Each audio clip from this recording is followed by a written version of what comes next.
Sir हम BSc nursing के student हैं। हमें आपसे ये जानना है कि हॉस्पिटल्स में जो पेशेंट का मतलब वेस्ट निकलता है, लाइक मलमूत्र देन पॉटीज वगैरह, उसका मैनेजमेंट कैसे करेंगे? अगर वो मान लीजिए नाली वगैरह में अगर चला जाता है तो उसका क्या मैनेजमेंट होगा? देन उसका एसटीपी प्लान कैसे प्रोवाइड करेंगे? बहुत बड़ी बात आपने पूछी कि हम लोग अस्पताल खोल लेते हैं या बहुत सारी फैक्ट्रीज खोल लेते हैं और उस पर काम करते हैं, प्लस वहाँ पे हैजार्ड्स बहुत सारे होते हैं कि जैसे आपने कहा साहब मरीज हमने रखा, अब मरीज को हमने बहुत सारी दवाएं दी, तो जो दवाएं हमने दी तो उसकी पॉटी से, उसके सूसू से, उसके बलगम से वो दवाएं एक्सक्रीट हो रही हैं। जब वो दवा मिल करके नॉर्मल नाली में या मेन होल में या ड्रेन में जा रही हैं तो वो सुरक्षित है कि नहीं है? क्योंकि नॉर्मल जो घर का वेस्ट है उसमें तो वो सारे टॉक्सिन्स नहीं जा रहे हैं। कोई मरीज का ब्लड गया, टिश्यू गया,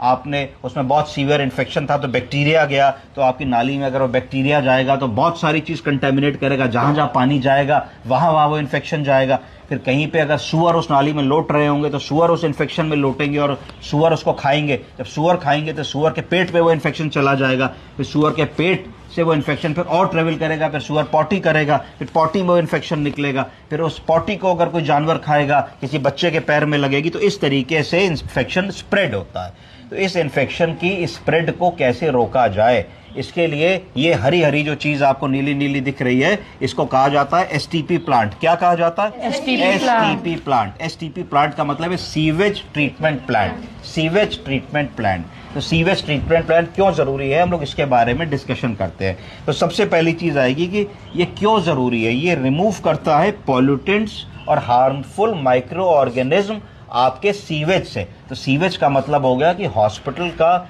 जो भी मरीज की पॉटी, सूसू, आपकी ओटी का डिस्चार्ज, आपके आईसीयू का डिस्चार्ज, आपकी पैथोलॉजी का डिस्चार्ज, आपके केमिकल रिएजेंट्स का डिस्चार्ज, आपकी सारी वो चीजें जो अस्पताल में आप दिन भर इस्तेमाल कर रहे हो, उन चीजों को नाली में ना छोड़ करके हमें इस मशीन के पास ले आना है।